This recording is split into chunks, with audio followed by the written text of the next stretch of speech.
YouTube, flashlight enthusiast here.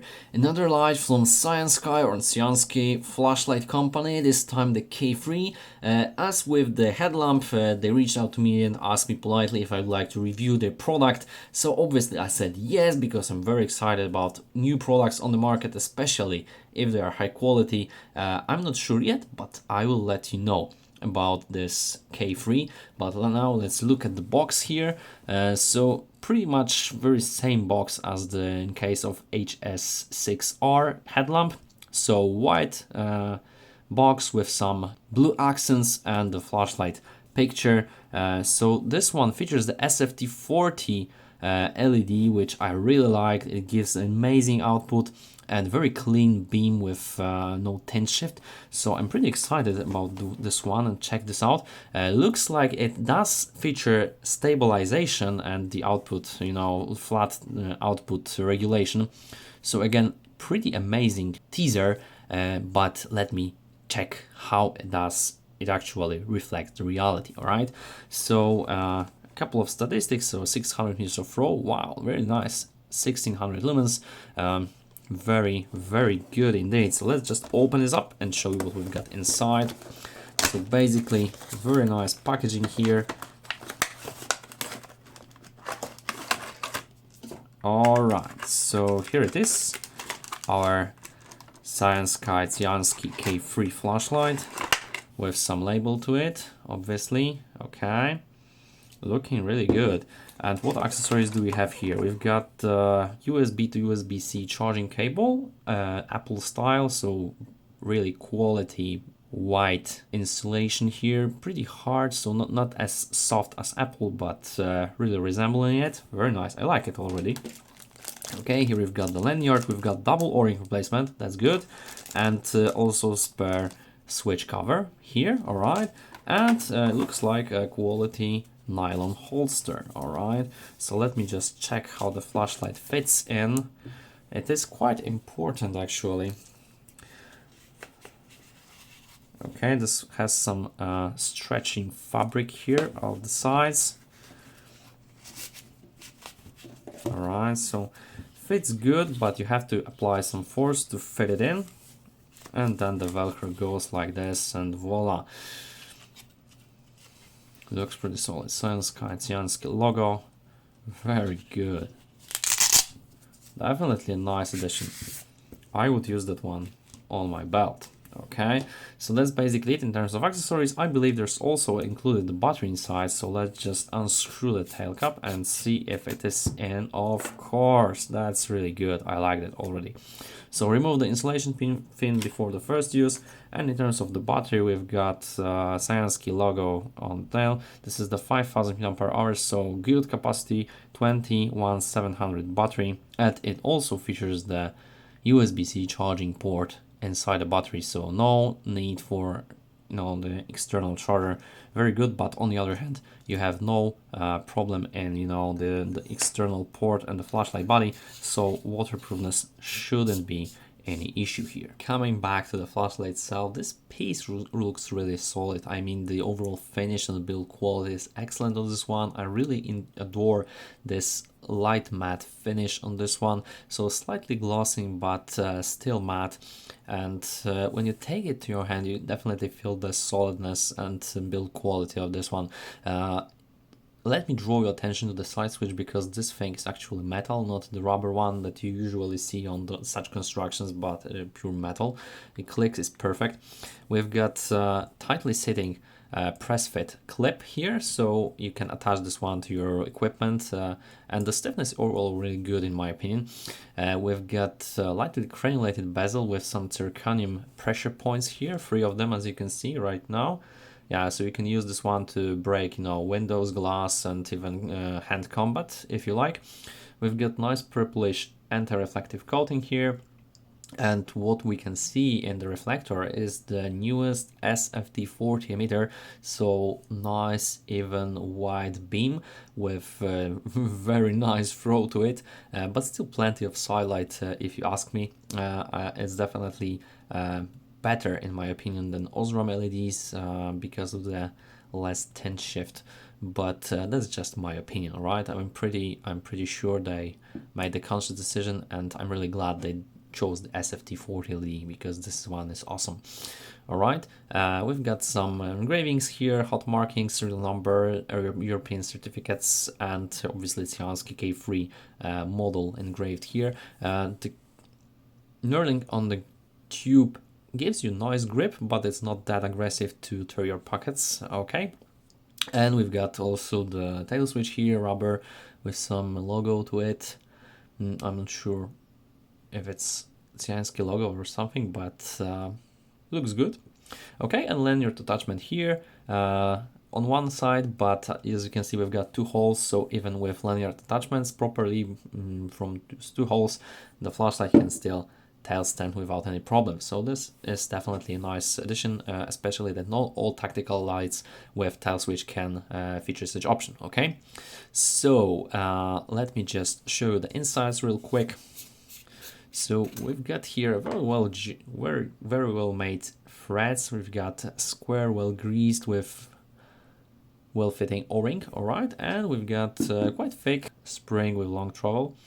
So definitely nice job here. Okay, this is the tail cap, and we have also included battery cell, which is the highest capacity 5000 mAh 21700 cell with built-in USB-C charging port. So because of the length, I recommend using the port, especially that we've got cable included in the set. In terms of charging, it is quite fast. It surprised me in a positive way, because usually you've got 1 amp charging. Here I measured at peak 1.6 amps, so 3 hours and 16 minutes before the full charge, which is quite impressive for this built-in charging port. Very good job, Cyansky, very good job.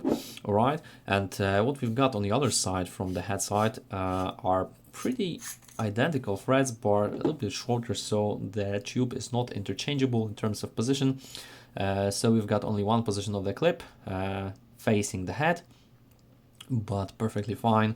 Okay, and what I would like to draw attention to is this anti-reverse polarity system here. So unfortunately, what you can see here is instead of spring, which I would like to see here, we've got 2 protruding metal pieces, so that you cannot operate the flashlight when the battery is this way. Okay, so we've got some protruding plus pole here on the battery, and theoretically you can use other batteries in here, but not like proprietary system in OLED, you know, but those batteries have to be long enough to make contact, as well as have to be button top. All right, so I'm not perfectly happy with that. I would like to see a spring down there instead, especially for, you know, tactical operations and those stuff. You probably need some, you know, flashlight that is prone to recoil malfunctioning, but well, it is as it is. All right, the fake spring down there, I think I couldn't detect any problems with, you know,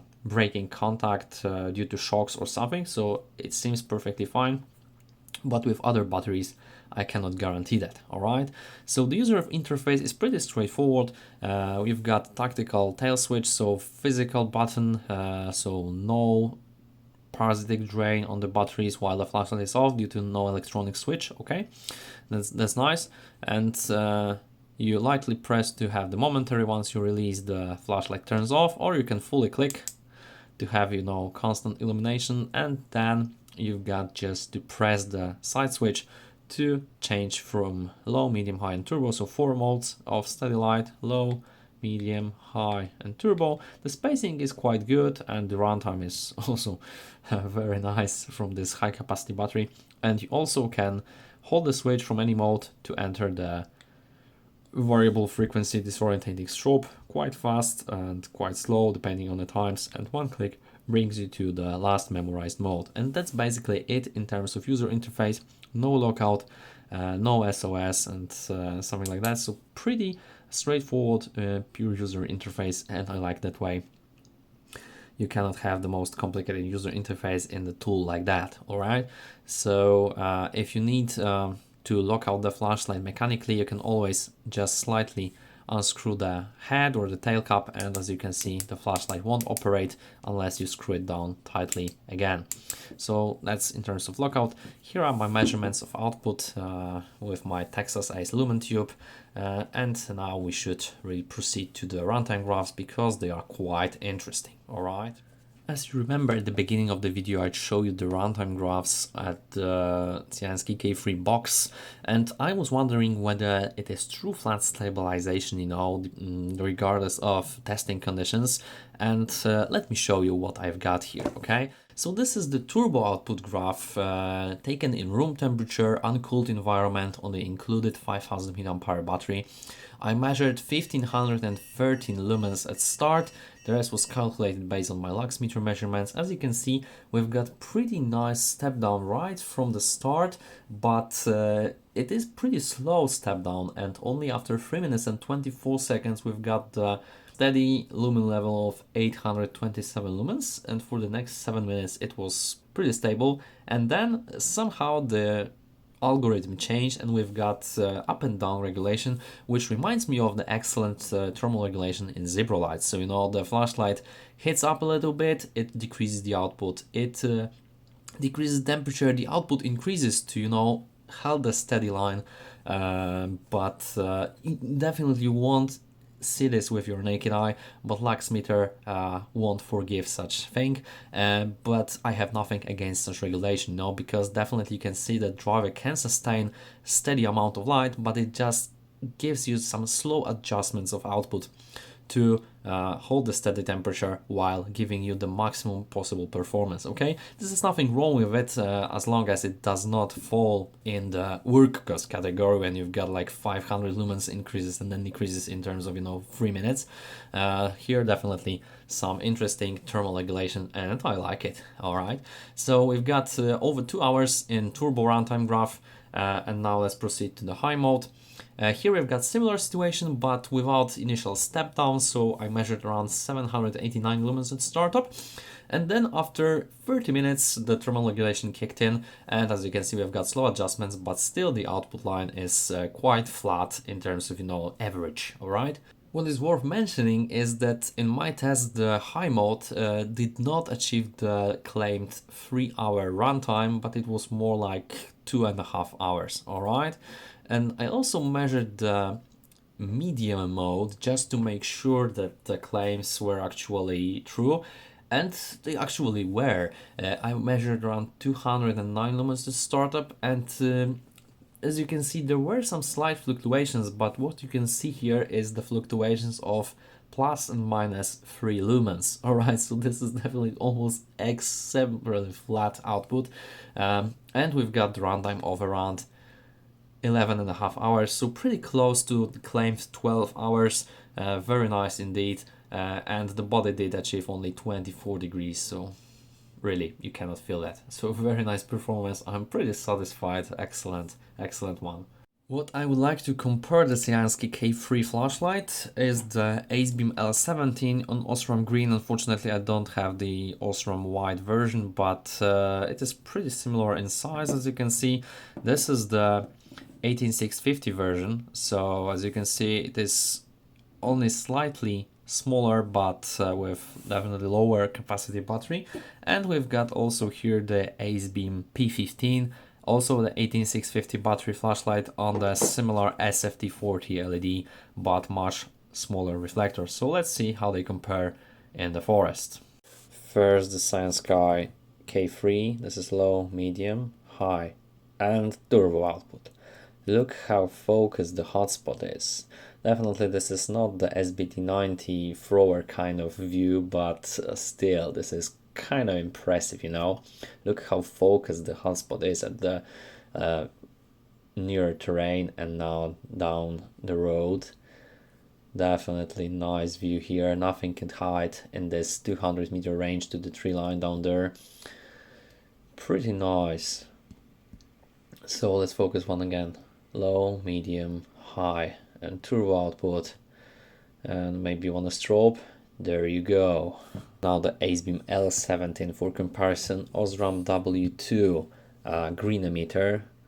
So this is high and turbo output. This is the optics version. So as you can see, quite kind of different beam pattern than the reflector from the K3, but the range is also a little bit higher, around 800 meters rather than 600 or 700.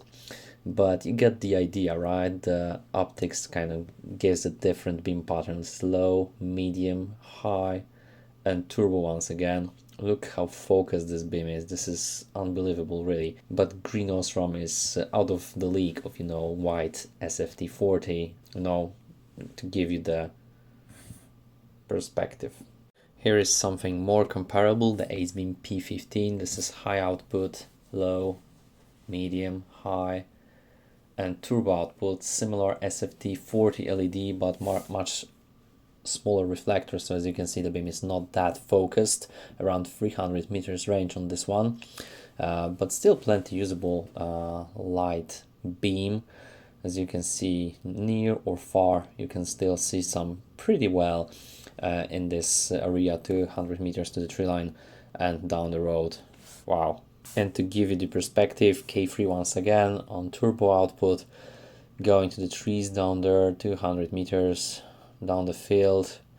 Very nice hotspot and focused beam overall. Plenty of sidelight, as you can see, much more than from smaller reflector from Acebeam P15. Still manageable size, overall excellent performance. I really like this one. Alright guys, let's sum it up. This is the Cyansky K3 Tactical Flashlight, and I really enjoyed reviewing this one. What can I tell you more, guys? A weekend ago I tested this one in the mountains, freezing cold, like minus 10 degrees Celsius, and this flashlight didn't turn off or malfunction in any way. It is advertised to withstand even minus 30 degrees Celsius, and probably it might even withstand such temperature, but I can confirm that minus 10 didn't pose any problems to that one. A really utilitarian design with function in mind, beautiful in the same way, so I really adore this one. Excellent performance, active thermal regulation, flat stabilization of output, as you can see in the runtime graphs. We've got some strike bezel here, beautiful beam and LED. Excellent range on this one, judging the size of this one. I even checked, the similar products from Nightcore, for example. They got around less than 500 meters of range declared, and this one is 600. As you could see, I tested even more range on this particular sample, so pretty amazing, really. I also really like that they included all items that are necessary to operate this flashlight in a set. So we've got the battery, we've got the charging cable, everything is in the set already, so complete set for you to use. So guys, I definitely can recommend this one to you if you're looking for a tactical flashlight that can withstand some harsh environments and be beautiful and to serve the function. There's definitely look no further than Cyansky K3. Thanks again for the company to provide this sample for review. I really enjoyed reviewing this one and can gladly recommend this one to you. So guys, if you have any questions from the Cyansky K3, please leave them in the comment section down below. Hit the like button, hit the subscribe button for more of these to come and to support the algorithm. I really enjoy your support, guys, so keep it up, and I will post more videos in the same style. So thank you so much for watching, and we'll see you in the next one.